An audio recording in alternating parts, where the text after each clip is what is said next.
Test 4. This is the IELTS listening test. You will hear a number of different recordings and you will have to answer questions on what you hear. There will be time for you to read the instructions and questions and you will have a chance to check your work. All the recordings will be played once only. The test is in 4 parts.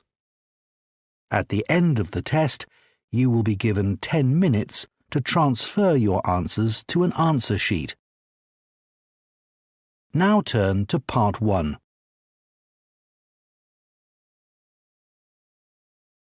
Part 1. You will hear an interviewer who is doing a survey asking a man some questions about shopping. First, you have some time to look at questions 1 to 6.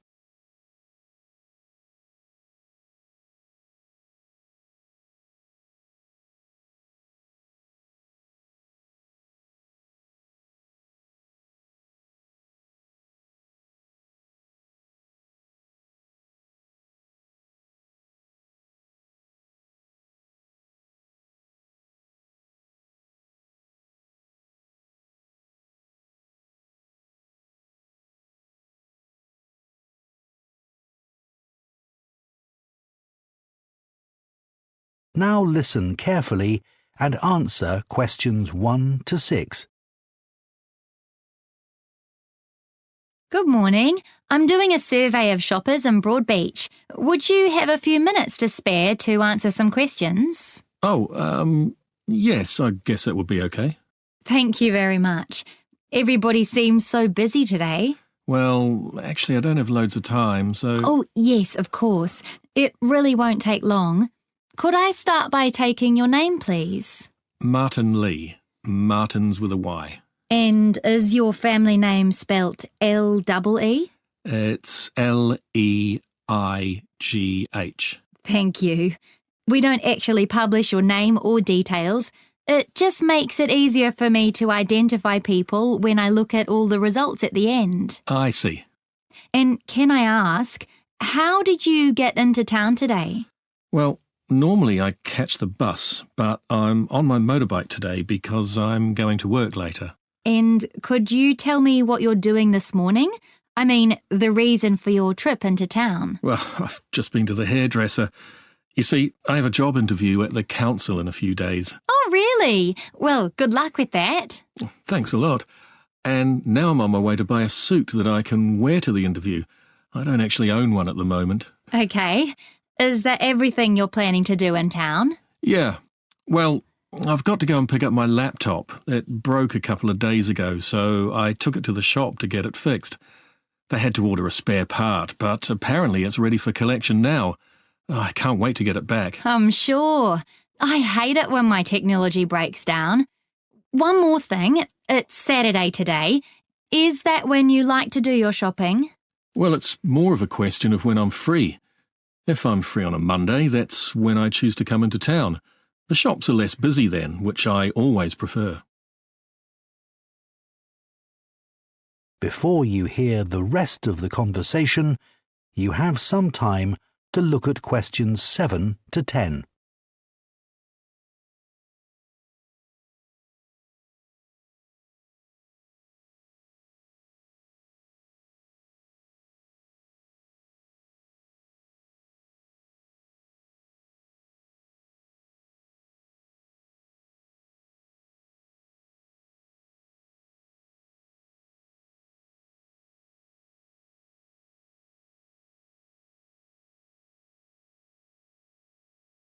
Now listen and answer questions 7 to 10. So, I'd like to ask you a few more questions to get your views about shopping in Broadbeach, if that's okay. Sure. What would you like to know specifically? What would you say you like best about the shops here? I'd probably say it's the service you get wherever you go. Okay. And what do you think about the range of shops in Broadbeach? Oh, you can get almost anything you want here. And what about recent changes? What do you like and dislike about them? For example, there are a lot of new coffee shops now. Are you enjoying them? No, there are too many of them. It's a shame, as those places could be occupied by other kinds of shops. What would you like to see instead? Well, I think we have enough clothing shops, but there's only one place that sells books at the moment. It'd be nice to have a choice, you know. Right. And have you been to the new shopping centre outside Broadbeach yet, Martin? Yes, once or twice. It's not that far from where I live. It's a very modern-looking building, isn't it? Yes, and it's lovely. The glass roof is certainly impressive, but my favourite thing is the plants they've put around the building. They're amazing and so big already. And what about the entertainment facilities? Have you used any of them yet? Like the new cinema? Nah, not yet. I can't see any advantage in having it there because the one in town is actually bigger. Okay. Well, thank you so much for your time. That is the end of Part 1. You now have 1 minute to check your answers to Part 1.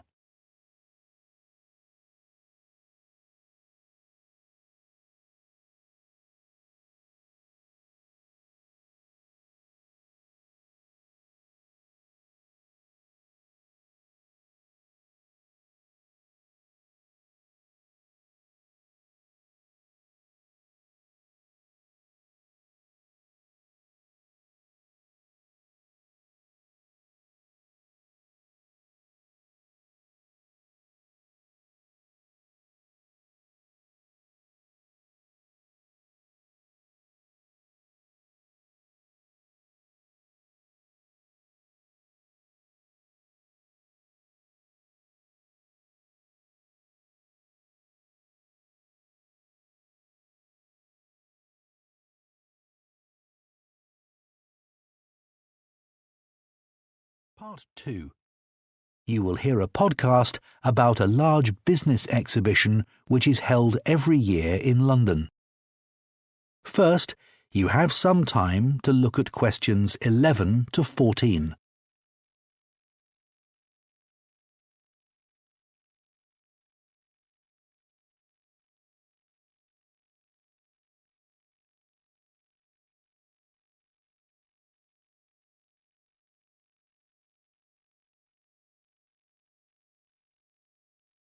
Now listen carefully and answer questions 11 to 14. Hello, and welcome to this podcast telling you about our annual business exhibition. This year, as always, it will be full of the very best speakers, features, and innovations. Let me start by reading some feedback from James Craig, who's exhibited with us for the past 2 years. James says, "I'm director of a company called TalkCon, which is an office phone system. The first year we exhibited, we had a stand in the business village where we made a lot of useful contacts. We also used the breakout area where people could sit down and relax and try out our products, and due to popular request, we used that again last year. Last year, we also sponsored the innovative Business Connection Zone, where people could leave their contact details on a board to contact other companies, and that also effectively raised our corporate profile. We're hoping that in the coming exhibition, we'll also have a presence in the Digital Marketing Centre, which is clearly a key area for our company, and also maybe have our own TalkCon zone at some stage. The exhibition's open from 8 a.m. to 11 p.m, and there's a range of special events for you to enjoy in the evening. As well as a unique chance to publicise your company, businesses who exhibit with us can claim discounts on a number of popular brands, including major high street fashion and jewellery outlets, as well as grocery chains. Discounts available range from 3.5% up to an amazing 15%, so you can save a lot of money. In fact, the average saving made by each exhibitor came to over £400. The scheme is available to every member of your organisation, so this is a benefit that really does have something for you all. Before you hear the rest of the podcast, you have some time to look at questions 15 to 20.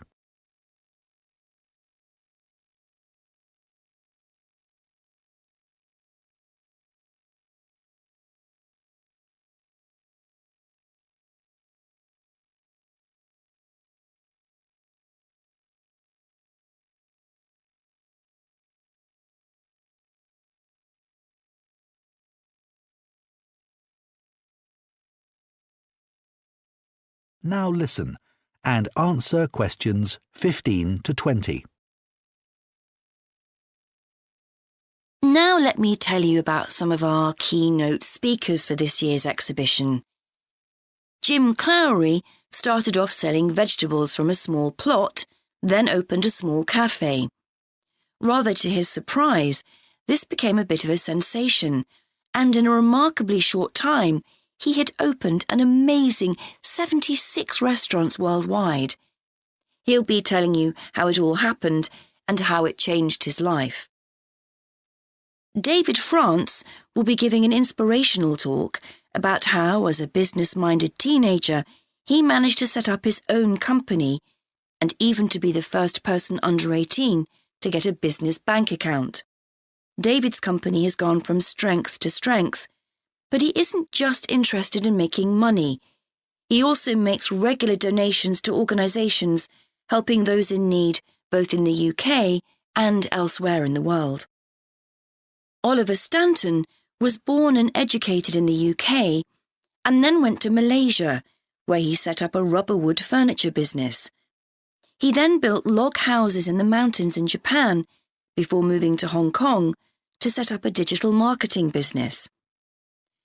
After that, he moved back to the UK with his wife Sai Pin, and together they opened a Thai cafe.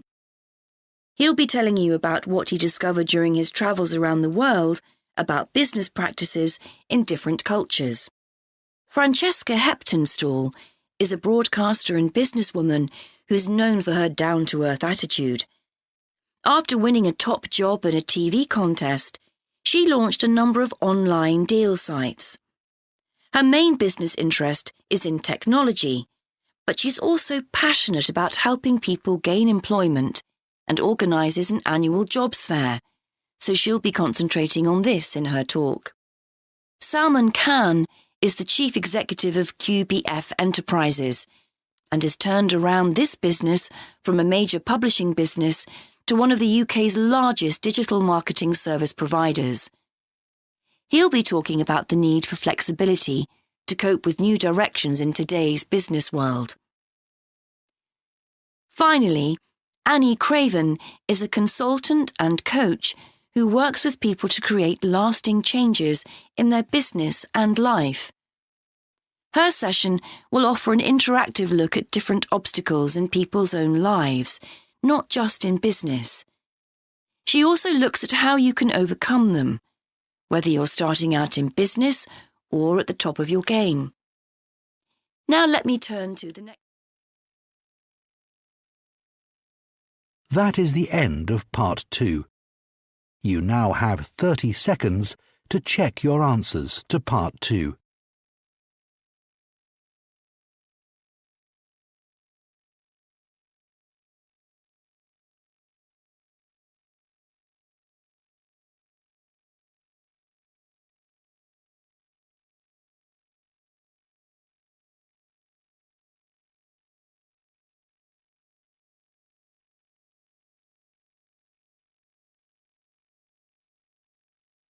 Part 3.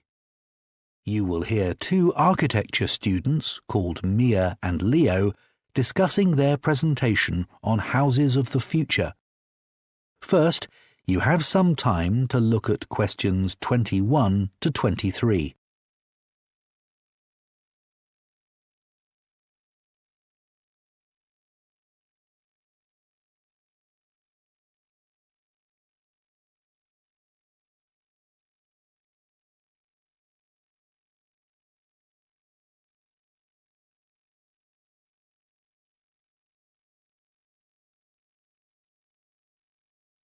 Now listen carefully and answer questions 21 to 23. You know that joint presentation we've got to do this semester, Leo? On houses of the future? That's right. I'm a bit concerned. Are we meant to come up with creative new suggestions for these houses? I don't think so. It's more a matter of reporting and evaluating possible developments. But we mustn't be too general. We've got to support our points by referring to specific cases. So that'll need a lot of work. I'm afraid so. When's it got to be done by? In about 6 weeks, so that's not too much of a rush. Good. We'd better decide now what type of housing we're going to focus on. How about housing for different generations living together? We could do. Or accommodation for one person? I think someone else is doing that. Ah. I was wondering about housing for the elderly. That's likely to become more important. Yeah, that's true. But I think your suggestion about intergenerational living might be more interesting. Let's go with that. OK. Now, I think the future demand is mainly going to be for accommodation in urban areas. So one way of meeting that demand might be to use existing commercial buildings and adapt them to form accommodation. Or come up with original ways of organising space so that people can live in smaller homes. But I think the solution is to design multi-storey apartment blocks. Building up rather than out, yes. Before you hear the rest of the discussion, you have some time to look at questions 24 to 30.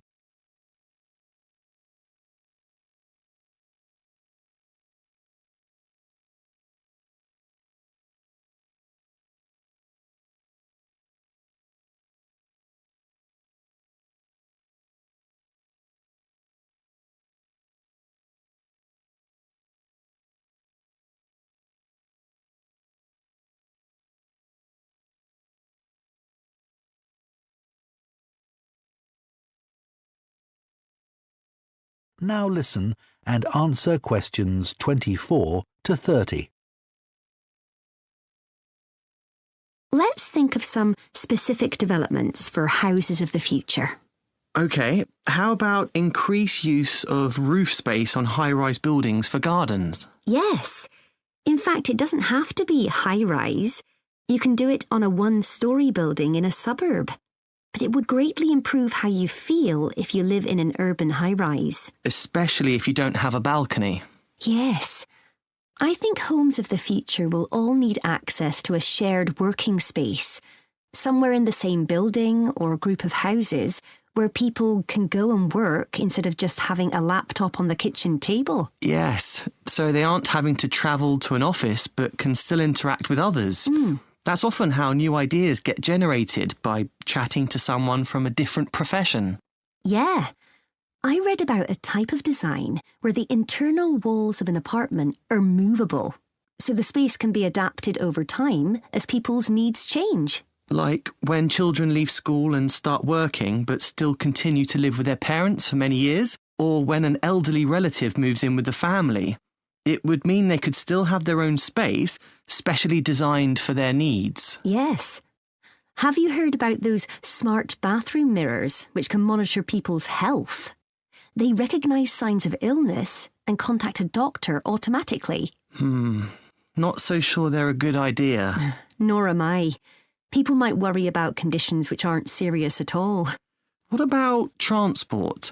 Wouldn't it be good if there were bike sheds with charging points, so people could store their electric bikes securely and charge them up at the same time? Yes.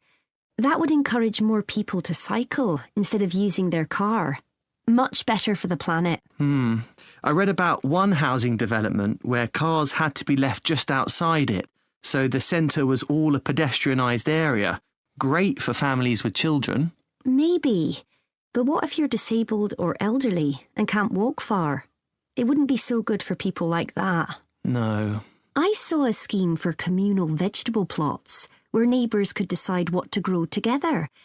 That'd be a great way for older people to get to know one another, especially if they're no longer going out to work. Yes, doing something together's always more enjoyable, isn't it? Do you think we might be able to look into...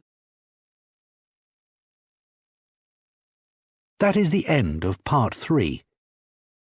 You now have 30 seconds to check your answers to Part 3.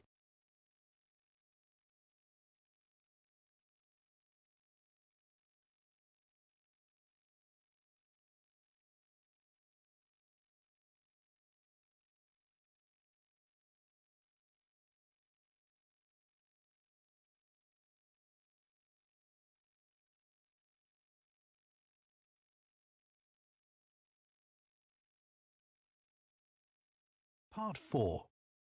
You will hear part of a lecture to medical students about playing music to patients who are in hospital for surgery. First, you have some time to look at questions 31 to 40.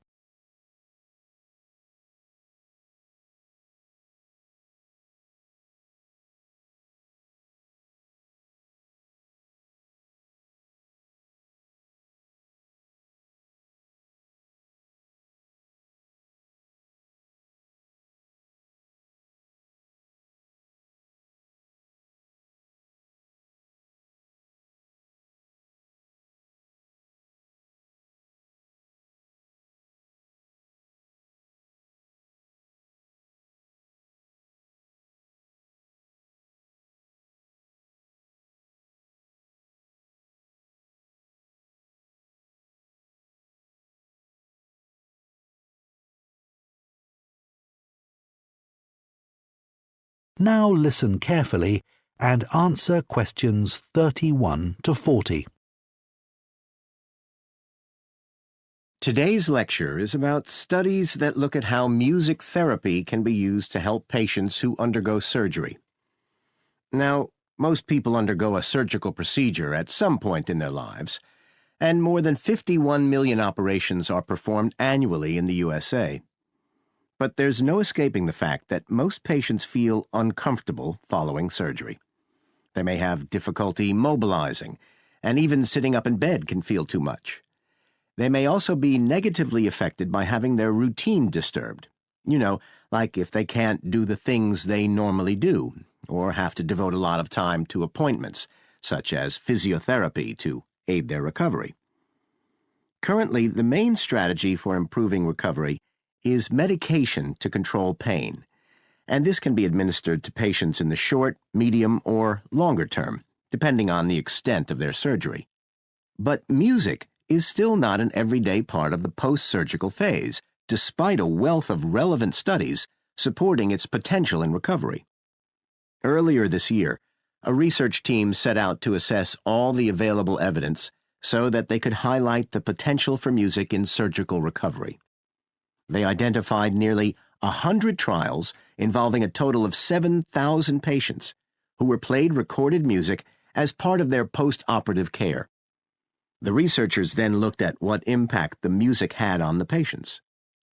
They discovered that patients who had been played music reported feeling happier and more satisfied in the post-operative phase, and the length of their stay was shorter than for patients who had not listened to any music. The researchers also explored the patient's choice of music, and their findings showed that a wide variety of music styles was evident. However, a common factor was that the chosen music had a calming quality. Some of the patients listened to music with headphones, but it was quiet enough not to prevent them from being able to communicate with nurses and other staff. More often, though, the mode of delivery was by what are known as music pillows. These broadcast sound that is only audible to the person lying on them. The research involved testing music before, during, or after operations, or a combination. Some patients listened to the music just once a day, while others had several episodes a day.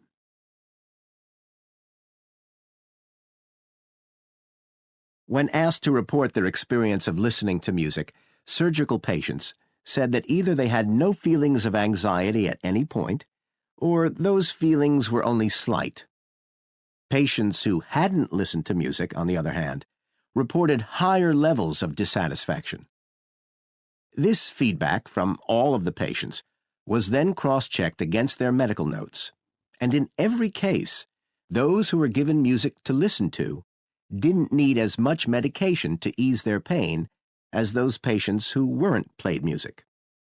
The type of music, patient choice and timing before, during, or after the surgery didn't make much difference. And it even worked when patients were played music under general anesthetic, although the positive effects were greater when patients were awake. All the evidence suggests that music has a positive effect on post-operative patients, but it's not entirely clear how or why this is the case. A lot of people listen to music in daily life as a way to relax and forget their problems, but the researchers came to the conclusion that it worked on patients by distraction. I suppose it was something familiar and gave them something they could control. The researchers say there is now sufficient research to demonstrate that music should be available to all patients undergoing operations. They say patients should be able to choose what they'd like to listen to. And if they prefer, recordings taken from nature can be just as good as music. Surgical teams may prefer patients to listen to music before the procedure or as soon as they arrive back onto the ward. Clearly, there's more to learn about this area, and the team now plan to focus their next research on the most appropriate volume to play the music at, and I look forward to reading the results of their study. It will be interesting to see that if it's... That is the end of Part 4. You now have 1 minute to check your answers to Part 4.